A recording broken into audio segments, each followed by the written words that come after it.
กบุงชายคลองที่มาร้องละเพลงเศร้าพักบุงดอกเจิดจ้าจะรุงกระจายฟุ้งจิตใจงามสดสวยและด้วยธรรมชาติสังคมและอาจด้วยบทบาทใส่สะอาดสร้างสรรค์แดกทาง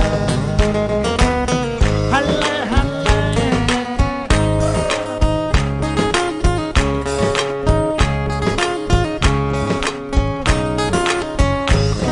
พักบุงน้องมีความรู้ก็พอสมควร